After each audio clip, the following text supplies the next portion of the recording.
سے دعوتیں نہیں اڑاتے، اور اشرف المخلوقات کا تاج پہن کر حیوانیت کی ساری حدیں عبور کر جانا کہاں کی انسانیت ہے؟ میں نے میت کے گھر میں ایسی آوازیں بھی سنی ہیں جو دیگ پر بانٹنے میں لگا ہوتا ہے اسے کہا جاتا ہے ذرا پلیٹ میں 4 روٹیاں زیادہ ڈال دینا، وہ داماد بھی آیا ہے تو اسے کھانا دینا ہے۔ وہ بیٹی جو ماں یا باپ کی میت پر رو رو کر ہلکان ہو رہی تھی، جیسے ہی جنازہ اٹھتا ہے تو وہ سارا غم پسے پشت ڈال کر کھانا تقسیم کرنے میں لگ جاتی ہے کہ سسرال والے بھی آئے ہیں، انہیں کھانا نہ ملا تو ساری زندگی باتیں سننے کو ملیں گی کہ تیرے باپ کی میت پر تو ہمیں کھانا بھی نہیں پوچھا کسی نے۔ میں نے اس بات پر بھی تبصرے سنے ہیں کہ سالن میں تو تری یعنی گھی ہی نہیں تھا، ہماری پلیٹ میں تو بس شوربہ ہی آیا۔ ہم بحیثیت معاشرہ ظالم بن گئے ہیں۔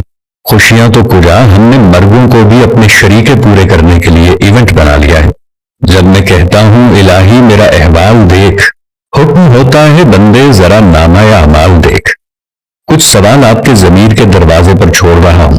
کیا ہم فقیدگی کے کھانے کا بائیکاٹ نہیں کر سکتے؟ کیا ہم بھوک لگنے پر بازار سے کھانا نہیں کھا سکتے؟